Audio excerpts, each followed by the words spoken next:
Yesterday, BMW unveiled their new i3 EV, the new class, Neue Klasse sedan, and let's take a look.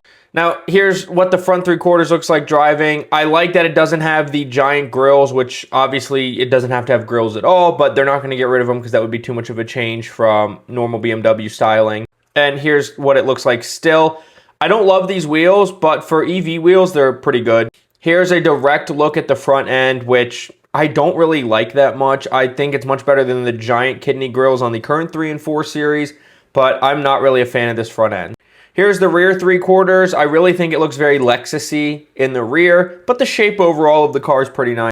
And here's what I'm talking about. I think this just looks very Lexus-y.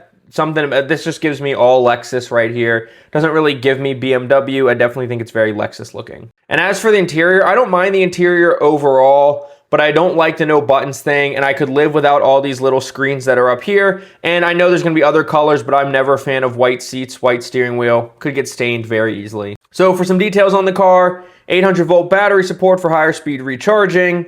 Official capacity unconfirmed, but it'd be similar to the iX3 with the 109 kilowatt hour storage. Range is 440 miles, which is very good. It's going to peak at 463 horsepower and 478 foot-pounds of torque, pound-feet of torque. That's not mind-blowing in the terms of EVs, but EVs have way too much power, and that's plenty enough.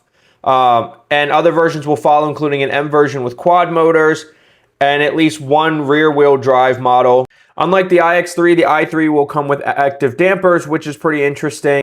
And for the interior, central touchscreen, narrower panoramic display positioned behind this so that display you see below the windshield, an extended digital instrument pack, which means no physical buttons, 4-spoke steering wheel, which we can see here, which there's no point in this upper spoke. It is weird, like the article mentions. But that is the new i3 sedan. There is going to be a gas-powered 3 Series coming, but apparently that is not going to be on the new class architecture. That will be on a very similar architecture to what the current internal combustion M3 and 3 Series are on now. We'll have to wait and see that. But for an EV, I don't hate the i3. I think it's a rather intriguing daily driver, and I certainly would buy one over a Tesla. But let me know what you think in the comments down below. Does this help you want EVs more? Are you anti-EV? Are you okay with this considering we're still going to get a gas-powered 3 Series? Let me know what you think in the comments down below. Have a good day. Bye.